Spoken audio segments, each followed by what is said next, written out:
الحمد لله رب العالمين،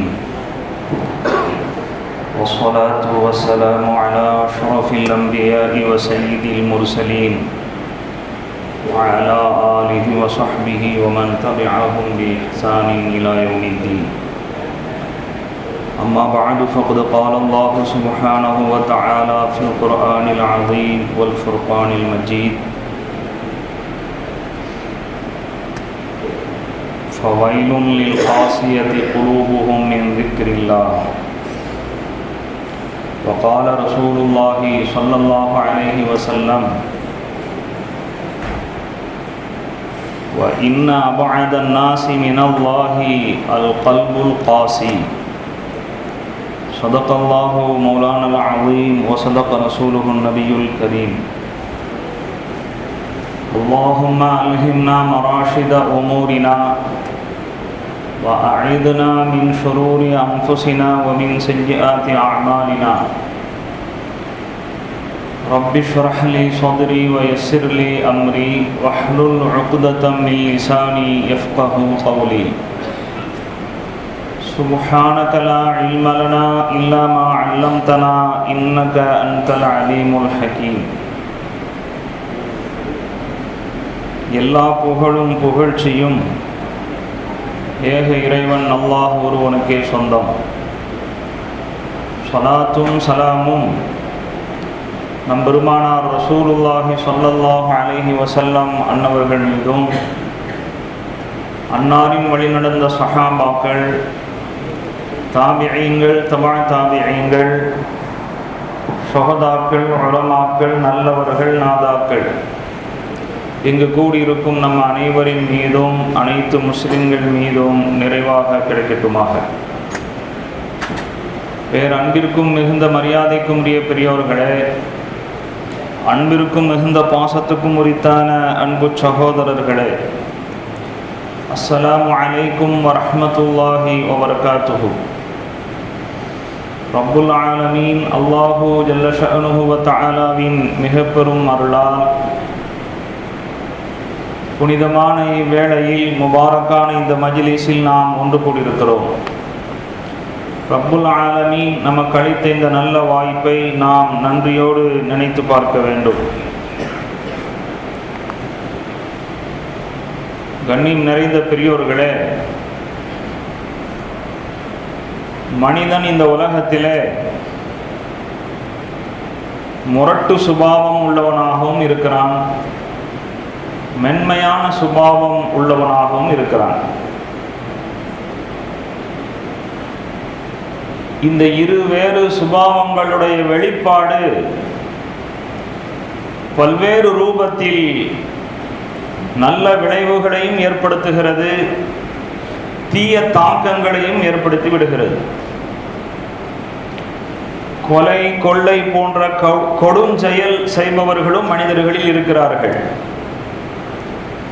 இல்லாதவருக்கு உதவி செய்ய வேண்டும், வறியவருக்கு வழங்க வேண்டும், அதற்கான வாய்ப்பை எதிர்பார்த்து கொண்டிருக்கக்கூடிய நல்லவர்களும் இருக்கிறார்கள். விழுந்து கிடப்பவனை தூக்கிவிட வேண்டும் என்று ஆசைப்படுபவர்களும் இருக்கிறார்கள். நடந்து செல்பவனை தள்ளிவிடுவதை எதிர்பார்ப்பவர்களும் இருக்கிறார்கள். கண் தெரியாத ஒருவர், அவருக்கு கண் பார்வை இல்லையே என்று அவரை பார்த்தவுடன் மனம் கணக்கின்ற, மனதால் கரைகின்ற இரக்க குணம் உள்ளவர்களும் இருக்கிறார்கள். கண் பார்வை உள்ள சிறுவர்களை கடத்தி சென்று அவர்களுடைய கண்களை நோண்டி எடுத்துவிட்டு பிச்சை எடுக்க வைக்கின்ற அரக்கர்களும் இருக்கிறார்கள். இப்படி மனிதனிடத்தில் இருக்கின்ற கடின சுபாவமும் மென்மையான சுபாவமும் சமூகத்திலே பல்வேறு நல்ல தீய விளைவுகளை ஏற்படுத்தி கொண்டிருக்கிறது என்பதை நாம் பார்க்கிறோம். இந்த முரண்பாடான செயல்பாடுகள் எதன் அடிப்படையில் ஏற்படுகிறது என்றால், இதயம் எந்த நிலை கொண்டிருக்கிறதோ அதன் அடிப்படையில் ஏற்படுகிறது. இறுகிய இதயம் படைத்தவர்கள் கொடுஞ்செயலை செய்வதற்கு துணிகிறார்கள். இளகிய இதயம் படைத்தவர்கள் இது போன்ற செயலுக்கு அஞ்சுகிறார்கள். அப்போ இதயம் என்பது ஒரு மனிதனை பொறுத்தவரை ஒரு தண்ணீர் தொட்டியை போல. தண்ணீர் தொட்டியிலே நாம் தண்ணீரை ஊற்றி வைத்தோம் என்றால் குழாயிலே வருவது தண்ணீர் தான் வரும். தண்ணீர் தொட்டியிலே நாம் பாலை ஊற்றி வைத்திருக்கிறோம் என்றால் குழாயில் வருவது பால் தான் வரும். அந்த தண்ணீர் தொட்டியிலே வேற ஏதாவது ரசாயனங்களை ஊற்றி வைத்தோம் என்றால் அதனுடைய குழாயிலே வருவது அந்த ரசாயனங்கள் தான் வரும். இதுபோல மனிதனுடைய உள்ளம் அது இறுகி போயிருக்கிறதா அல்லது இளகியதாக இருக்கிறதா என்பதை பொறுத்து அவனிடத்தில் நல்ல செயல்களும் வெளிப்படுகிறது, அவனிடத்திலே தீய கொடுஞ்செயல்களும் வெளிப்படுகிறது. அல்லாஹு தஆலா மனிதனிடத்தில் இளகிய இதயம் இருப்பதை விரும்புகிறான். ஒரு மனிதன் இளகிய இதயம் கொண்டவனாக உருகிய உள்ளம் கொண்டவனாக இருப்பானேயானால் அவன் அல்லாஹுடைய அன்பை பெறுவதற்கு அது உதவியாக இருக்கும், அல்லாஹுடைய அன்பை பெறுவதற்கு அது காரணமாக அமையும். ஹஜ்ரத் ரசூலுல்லாஹி ஸல்லல்லாஹு அலைஹி வஸல்லம் அவர்கள் ஒரு ஹதீஸிலே கூறுவார்கள், வ அஹ்லுல் ஜன்னதி ஸலாஸா ذو سلطان مقسط متصدق موفق. சொர்க்கவாசிகள் என்பவர்கள் மூன்று வகையினர். ஒருவர் நீதி நெறி தவறாமல் வாரி வழங்கி நல்லறம் புரிய வாய்ப்பளிக்கப்பட்டிருக்கிற அரசர். இரண்டாமவர் வரஜுலுன் ரஹீமுன் ரகீகுல் கல்பி லிகுல்லி தி குர்பா வ முஸ்லிம். இரண்டாமவர் யார் என்று சொன்னால் உறவினர்களிடமும் மற்ற முஸ்லிம்களிடமும் அன்புடனும் இரக்கத்துடனும் நடந்து கொள்ளக்கூடிய ஒரு மென்மையான சுபாவம் உள்ள மனிதர். மூன்றாம் அவர் யார் என்றால் வஅஃபீஃபுன் முதஅஃபிஃபுன் து இயாலின். குழந்தை குட்டிகள் இருந்தும் தவறான வழியிலெல்லாம் பொருளீட்டி விடாமல் தன்மானத்துடனும் சுய மரியாதையுடனும் வாழ்க்கையை கழிக்கக்கூடிய பேணுதலான மனிதன். இந்த மூன்று வகையினர்கள் சொர்க்கவாசிகள் என்று ஹஜ்ரத் ரசூலுல்லாஹி ஸல்லல்லாஹு அலைஹி வஸல்லம் அவர்கள் சொன்னார்கள். இங்கே முக்கியமாக நாம் கவனத்தில் கொள்ள வேண்டியது, இளகிய மனம் படைத்த இரக்க குணம் படைத்தவர்கள் சொர்க்கத்திற்குரியவர்களாக ஆகிறார்கள். கண்ணியத்துக்குரிய பெரியோர்களே, ஹஜ்ரத் ரசூலுல்லாஹி ஸல்லல்லாஹு அலைஹி வஸல்லம் அவர்கள் இறை தூதர்கள் எல்லோரிலும் இறைவனுக்கு மிக நெருக்கமானவர்கள், மிக பிரியமானவர்கள், சொர்க்கத்திலே எல்லோரையும் விட ஆக உயர்ந்த அந்தஸ்துக்கு சொந்தக்காரர்கள் என்பதெல்லாம் நமக்கு தெரியும். அந்த ஹஜ்ரத் ரசூலுல்லாஹி ஸல்லல்லாஹு அலைஹி வஸல்லம் அவர்களுடைய இதயம், அவர்களுடைய உள்ளம் எப்படிப்பட்டதாக இருந்தது என்பதை நாம் ஒரு செய்தியின் மூலமாக அறிந்து கொள்ளலாம். ஹஜ்ரத் ரசூலுல்லாஹி ஸல்லல்லாஹு அலைஹி வஸல்லம் அவர்களை சந்திப்பதற்கு பனு லைஸ் என்கிற ஒரு கோத்திரத்தில் இருந்து தூதுக்குழுவினர்கள் வந்திருக்கிறார்கள். அந்த தூதுக்குழுவிலே சுமார் 20 பேர்கள் இடம்பெற்றிருந்தார்கள். அந்த 20 பேருமே எப்படிப்பட்டவர்கள் என்றால் வாலிபர்கள், எல்லோருமே சம வயது உடையவர்கள், எல்லோருக்குமே ஏறக்குறைய ஒரே மாதிரியான வயது இருக்கும். அப்போ வாலிபர்களான அவர்கள் ரசூலுல்லாஹி ஸல்லல்லாஹு அலைஹி வஸல்லம் அவர்களை வந்து சந்தித்து இஸ்லாத்தை பற்றி தெரிந்து அவர்களிடத்தில் இஸ்லாத்தை ஏற்றுக்கொண்டு மார்க்க விஷயங்களை கற்றுக்கொண்டிருக்கிறார்கள். சுமார் 20 நாட்கள் ஆகிவிட்டது. 20 நாட்கள் ரசூலுல்லாஹி ஸல்லல்லாஹு அலைஹி வஸல்லம் அவர்களோடு தங்கிவிட்ட அவர்கள் இளம் வயது உடையவர்களாக இருக்கிறார்கள் அல்லவா. குடும்பத்தின் மீது, மனைவி மக்களின் மீது தேட்டம் ஏற்பட்டு விட்டது. ரசூலுல்லாஹி ஸல்லல்லாஹு அலைஹி வஸல்லம் அவர்கள் இவர்களிடத்தில் இருக்கிற அந்த தேட்டத்தை அறிந்து கொண்டார்கள். எனவே அவரவர்களுடைய குடும்ப சூழ்நிலையை பற்றி விசாரித்து அவர்களை வழி அனுப்பி வைக்கிறார்கள். நீங்கள் உங்களுடைய குடும்பத்தினரிடம் திரும்பி செல்லுங்கள், அங்கு சென்று அவர்களுக்கும் இறைவனுடைய கடமையை ஏற்று நடக்கும்படி வாழும்படி சொல்லுங்கள் என்றெல்லாம் சில அறிவுரைகளை சொல்லி அனுப்புகிறார்கள். இந்த செய்தியை சொல்லக்கூடிய அந்த மாலிக் இப்னு அல் ஹுவைரிஸ் ரலியல்லாஹு அன்ஹு அவர்கள் கூறுகிறார்கள், ரசூலுல்லாஹி ஸல்லல்லாஹு அலைஹி வஸல்லம் அவர்கள் இளகிய மனம் படைத்தவர்களாக இருந்தார்கள். 20 நாள் அவர்கள் கூடவே இருந்து அனுபவித்து ரசூலுல்லாஹி ஸல்லல்லாஹு அலைஹி வஸல்லம் அவர்களை பற்றி அவர்கள் நற்சான்று கூறுகிறார்கள். பெருமானார் ஸல்லல்லாஹு அலைஹி வஸல்லம் அவர்கள் இளகிய மனம் கொண்டவர்களாக இருந்தார்கள். அதனால்தான் 20 நாட்களுக்குள்ளே குடும்பத்தினுடைய தேட்டம் வந்துவிட்டதை முக பாவனையிலேயே தெரிந்த அவர்கள் எங்களை அனுப்பி வைத்தார்கள், வழி அனுப்பி வைத்தார்கள், வாழ்த்தி அனுப்பினார்கள் என்று ஹஜ்ரத் ரசூலுல்லாஹி ஸல்லல்லாஹு அலைஹி வஸல்லம் அவர்களை குறித்து அந்த தூதுக்குழுவில் இடம்பெற்ற ஒரு சஹாபி நமக்கு சொல்லுகிறார்கள் என்றால், பெருமானார் ஸல்லல்லாஹு அலைஹி வஸல்லம் அவர்களுடைய இதயம் மென்மையானது, அது இளகியது, அவர்களுக்கு உருகிய உள்ளம் இருந்தது என்பதற்கு பல்வேறு செயல் வடிவிலான சான்றுகள் இருக்கிறது. ஆனால் இன்னொருவர் சொல் ரீதியாக நற்சான்று வழங்கக்கூடிய ஒரு செய்தி இது. அதே மாதிரி ஹஜ்ரத் அபூபக்கர் சித்திக் ரலியல்லாஹு அன்ஹு அவர்கள் சஹாபாக்கள் அனைவர்களிலேயும் ஆக உயர்ந்த அந்தஸ்துக்குரியவர்கள். எல்லா சஹாபாக்களிலும் மிக உயர்ந்த ஸ்தானத்தில் இருப்பவர்கள் ஹஜ்ரத் அபூபக்கர் சித்திக் ரலியல்லாஹு அன்ஹு அவர்கள். அந்த அபூபக்கர் சித்திக் ரலியல்லாஹு அன்ஹு அவர்களை பற்றி ஆயிஷா ரலியல்லாஹு அன்ஹா அவர்கள் குறிப்பிடுகிற போது ஒரு சமயத்தில் இன்னஹு ரஜுலுன் ரகீகுன், அபூபக்கர் என்னுடைய தந்தை அபூபக்கர் ரலியல்லாஹு அன்ஹு அவர்கள் மென்மையான மனம் படைத்தவர்கள், இளகிய இதயமுடையவர்கள் என்று சொன்னார்கள். அதாவது ரசூலுல்லாஹி ஸல்லல்லாஹு அலைஹி வஸல்லம் அவர்கள் நோய்வாய்ப்பட்டிருக்கிற போது, கடுமையான நோயால் சிரமப்பட்டு கொண்டிருந்த சமயத்திலே அபூபக்கரை மக்களுக்கு தொழுகை நடத்தும்படி சொல்லுங்கள் என்று வீட்டிலிருந்து தன்னுடைய மனைவியிடத்திலே சொல்கிறார்கள். யாரையாவது சொல்லி அனுப்பி மக்களுக்கு இமாமத் செய்யக்கூடிய பொறுப்பை அபூபக்கர் ரலியல்லாஹு அன்ஹு அவங்க செய்யட்டும் அப்படின்னு. அதற்கு ஆயிஷா ரலியல்லாஹு அன்ஹா அவங்க சொல்றாங்க, அவர் இளகிய மனதுடையவர், நீங்கள் நின்ற இடத்தில் அவர் நின்றால் அவரால் மக்களுக்கு தொழுகை நடத்த முடியாது, குர்ஆன் ஓத ஆரம்பித்தால் அவர் அழுது விடுவார். வேறொரு அறிவிப்பிலே இந்த அளவுக்கு தெளிவாக வருகிறது.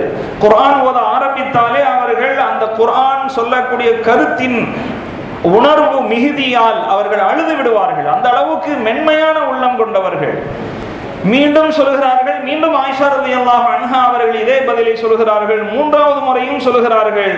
அப்பொழுது ரசூலுல்லாஹி ஸல்லல்லாஹு அலைஹி வஸல்லம் அவர்கள் ஃபஇன்னகுன்ன ஸவாஹிபு யூசுஃப முரி அபூபக்கரின் ஃபல்யுஸல்லி பின்னாஸ், அபூபக்கருக்கு உத்தரவிடுங்கள், அவர் மக்களுக்கு தொழுகை நடத்தட்டும், நீங்கள் யூசுஃபுடைய தோழிகள் போன்று ஒன்றை உள்ளத்தில் வைத்துக் கொண்டு வெளியிலே ஒன்று சொல்பவர்களாக இருக்கிறீர்கள் என்று ரசூலுல்லாஹி ஸல்லல்லாஹு அலைஹி வஸல்லம் அவர்கள் கூறினார்கள். அந்த சமயத்திலே அபூபக்கர் ரலியல்லாஹு அன்ஹு அவர்கள் போய் இமாமத் செய்தார்கள் என்பது வரலாறு.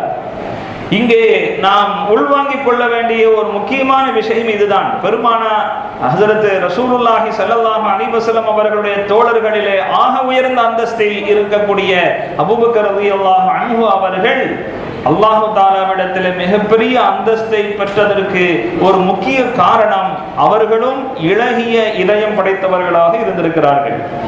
கண்ணியத்துக்குரிய பெரியோர்களே, இதற்கு மாறாக இறுகிய உள்ளம் படைத்தவராக ஒரு மனிதன் இருப்பானேயானால் அவன் அல்லாஹ்வை விட்டும் அல்லாஹ்வுடைய அருளை விட்டும் மிக தூரமாகி விடுகிறான். ஹதீஸிலே வருகிறது, وَإِنَّ أَبْعَدَ النَّاسِ مِنَ اللَّهِ الْقَلْبُ الْقَاسِي, அல்லாஹு தஆலாவிடம் இருந்து வெகு தூரத்தில் இருப்பவன், அல்லாஹ்வுடைய அருளில் இருந்து மிக விலகி இருப்பவன் யார் என்று சொன்னால் இறுகிய உள்ளம்தான், இறுகிய உள்ளம் படைத்த மனிதன் தான் என்று ஹஜ்ரத் ரசூலுல்லாஹி ஸல்லல்லாஹு அலைஹி வஸல்லம் அவர்கள் கூறியிருக்கிறார்கள். இறுகிய உள்ளம் என்பது ஒரு மனிதனுக்கு இருக்கக்கூடாத ஒன்று என்பதை இன்னொரு ஹதீஸிலே சொல்வார்கள். அர்பஅத்தும் மினஷ் ஷகா, 4 விஷயங்கள் ஒரு மனிதனுக்கு தர்த்தினியம், அது இருக்கவே கூடாது என்று சொன்னார்கள். அதில் ஒன்று ஜுமூதுல் ஐனி, கண் உறைந்து போவது. கண் உறைந்து போவது என்றால் என்ன? இறைவனை நினைத்து, மறுமையை நினைத்து, அல்லது ஒரு சங்கடமான விஷயங்களை நினைத்து அழுவதற்கு மறுப்பது, அழுகை வராமல் போவது என்பது கண் உறைந்து விடுவது என்று சொல்வார்கள். அதே போல வகசாஉல் கல்பி, இரண்டாவது விஷயம் உள்ளம் இறுகி போவது. இதுவும் மனிதனுக்கு இருக்கக்கூடாது. உள்ளம் இறுகி விடுவது என்பது தர்த்தினியம். மூன்றாவது சொன்னார்கள் வத்தூலுல் அமலி, நீண்ட நெடுங்காலம் வாழ வேண்டும் என்கிற நப்பாசை. சராசரியா ஒரு மனிதன் இயல்பாக வாழ்வதற்கென்று ஒரு சில வயது இருக்கிறது. ரசூலுல்லாஹி ஸல்லல்லாஹு அலைஹி வஸல்லம் அவர்களால் கூட நமக்கு அது 70க்கும் 60க்கும் மத்தியில் உள்ள வயது என்று நமக்கு சொல்லப்பட்டிருக்கிறது. ஆனாலும் வெகு நாட்கள் வாழ வேண்டும் என்பதாக மனிதன் நப்பாசை உள்ளவனாக இருப்பான் என்றால் அந்த மாதிரியான நப்பாசையும் மனிதனுக்கு வரக்கூடாது.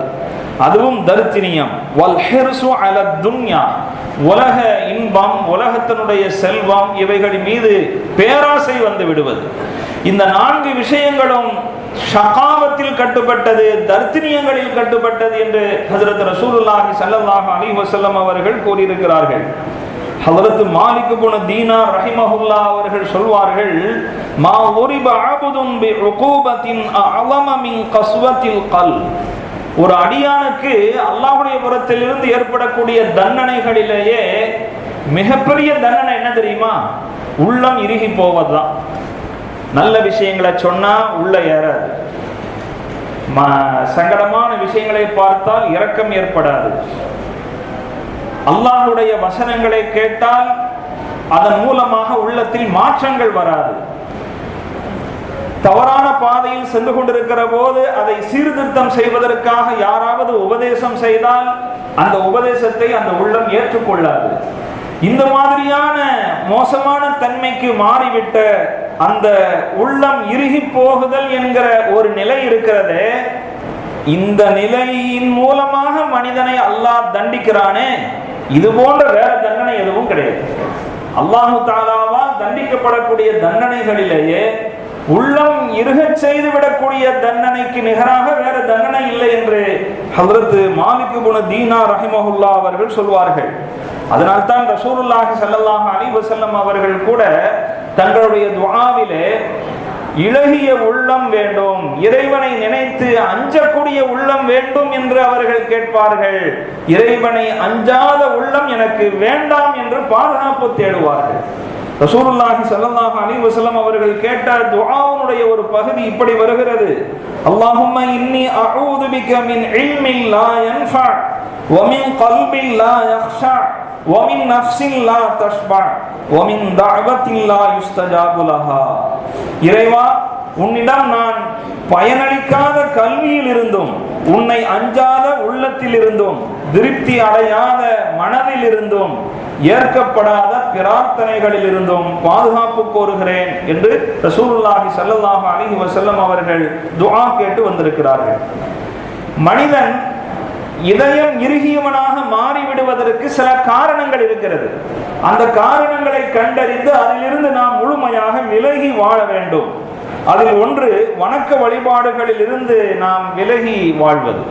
வணக்க வழிபாடுகளை, இறைவனுடைய கடமைகளை சரியாக செய்ய தவறினோம் என்றால் அதன் மூலம் உள்ளம் இறுகி போய்விடும். உலக இன்பத்தில் பேராசைப்படுவதும் நீண்ட நெடுங்காலம் வாழ வேண்டும் என்ற நப்பாசை கொள்வதும் இன்னொரு காரணம். மறுமையையும் அதில் உள்ள இன்பங்களையும் மறந்து வாழ்வது என்பது இன்னொரு காரணம். உள்ளத்துக்கு கேடு உண்டாக்கக்கூடிய காட்சிகள், உள்ளத்துக்கு கேடு உண்டாக்கக்கூடிய விஷயங்கள், இதில் நாம் அதிகமாக ஈடுபாடு கொள்வது என்பதும் இன்னொரு காரணம். வழிபாடுகளை நிறைவேற்றாமல் சோம்பல் கொள்வது என்பதும் ஒரு காரணமாக இருக்கிறது. குர்ஆன் வசனங்களால் தாக்கம் பெறாமல் இருப்பது, பொடுபோக்குத்தனமாக வாழ்வது, உள்ளங்கள் உருகிட இன்னும் சில வழிகளை ஹஜ்ரத் நம்ம பெருமக்கள் ஹதீஸின் அடிப்படையிலே நமக்கு சொல்லி தந்திருக்கிறார்கள். தீய நண்பர்களுடன் சேர்ந்திருப்பதும் கூட உள்ளம் இறுகி போவதற்கான வழியில் கட்டுப்பட்டது. மரணத்தையும் சக்கராத்தையும் மண்ணறையையும் அதில் உள்ள பயங்கர நிகழ்வுகளையும் மறந்து வாழ்வதும் கூட ஒரு மனிதனுடைய உள்ளத்தை இறுகச் செய்துவிடும். இதற்கு மாறாக நம்முடைய உள்ளங்கள் உருகிட வேண்டும் என்று சொன்னால் அதற்கான சில வழிமுறைகள் இருக்கிறது. அதை நாம் சரிவர செய்து வர வேண்டும். இறைவனை அதிகமாக தியானிப்பது, பாவ மன்னிப்பை அதிகமாக கேட்டு வருவது, குர்ஆன் வசனங்களை சிந்தனையுடன் பார்ப்பதும் ஓதுவதும், மறுமையை அதிகமாக நினைப்பது, தனிமையில் தன்னை பற்றி தன்னுடைய செயல்களை பற்றி சுய மதிப்பீடு செய்து கொண்டே இருப்பது. என்னிடத்தில் எவ்வளவு நன்மை ஏற்பட்டிருக்கிறது, என்னிடத்தில் எவ்வளவு தீமை ஏற்பட்டிருக்கிறது, தீமைக்காக வேண்டி வருந்த வேண்டும், கைசேதப்பட வேண்டும், நன்மைகளுக்காக சந்தோஷப்பட வேண்டும், அடுத்தடுத்து நன்மைகள் அதிகமாக செய்வதற்கு முயற்சி செய்ய வேண்டும். கடைசியாக தீய நட்புகளை விலகி நல்லவர்களுடைய சவகாசத்தை நாம் ஏற்படுத்திக் கொள்வது. கண்ணியத்துக்குரிய பெரியவர்களே, நம்முடைய உடலுக்கு எப்படி ஆரோக்கியமும் இருக்கிறது, வியாதியும் இருக்கிறதோ, இதே மாதிரி நம்முடைய ஆன்மாவுக்கும் ஆரோக்கியமும் இருக்கிறது, வியாதியும் இருக்கிறது. நம்முடைய ஆன்மா அது ஆரோக்கியமான ஆன்மாவாக இருக்கிற போதுதான் அல்லாஹுடைய நெருக்கம் கிடைக்கும். மறுமையிலே அல்லாஹு தாலாவுடைய பாக்கியங்களை பெற்றவர்களாக நாம் ஆக முடியும். நம்முடைய ஆன்மாவுக்கு, நம்முடைய இதயத்துக்கு ஏற்படக்கூடிய வியாதியை நாம் எப்படி தெரிந்து கொள்ளலாம் என்றால், தொழுகையிலே மற்ற வணக்கங்களிலே நமக்கு உள்ளட்சம் மன ஓர்மை ஏற்படாமல் போகிறதா, அப்போ வியாதி இருக்கு என்று அர்த்தம். அதே மாதிரி அல்லாஹுடைய வேதத்தை ஓதும் போது, அதில் உள்ள கருத்துக்களை படிக்கிற போது அது நம்முடைய மனதில் ஒரு தாக்கத்தை ஏற்படுத்தாமல், நமக்கு அது அழுகையை உண்டாக்காமல் இருக்கிறதா, அப்போ வியாதி இருக்கிறது அர்த்தம். நம்முடைய கொடுக்கல் வாங்கலிலே, நம்முடைய வருமானத்திலே சந்தேகத்துக்குரியவைகளையும் தவிர்க்காமல் துணிந்து, அது ஹலாலா ஹராமா என்று ஒரு சந்தேகம் வந்தால் கூட அதையும் நாம் தவிர்த்து வாழ்கிறோமா, அப்படி தவிர்த்து கொள்ளவில்லை என்று சொன்னால் வியாதி இருக்கிறது என்று பொருள். பிறருடைய உரிமைகளை நாம் மீறி நடக்கிறோமா என்றால் அப்பொழுதும் வியாதி இருக்கிறது. அதே போன்று மற்ற சகோதரர்களை பற்றிய குரோதம், மற்ற சகோதரர்களை பற்றிய கெட்ட எண்ணம் கொண்டிருக்கிறோமா, அதே மாதிரியாக குடும்பத்திலே நாம் பிளவுகளையும் பிரிவினையையும் ஏற்படுத்தி கொண்டிருக்கிறோமா, இதெல்லாம் இருந்தால் உள்ளம் வியாதி அடைந்திருக்கிறது. அந்த உள்ளத்தை நாம் சிகிச்சைக்கு உட்படுத்த வேண்டும் என்பது தெரிகிறது. ரசூலுல்லாஹி ஸல்லல்லாஹு அலைஹி வஸல்லம் அவர்கள் நம்முடைய உள்ளம் இளகிய உள்ளமாக இருப்பதற்கான சில வழிமுறைகளை சொல்லியிருக்கிறார்கள்.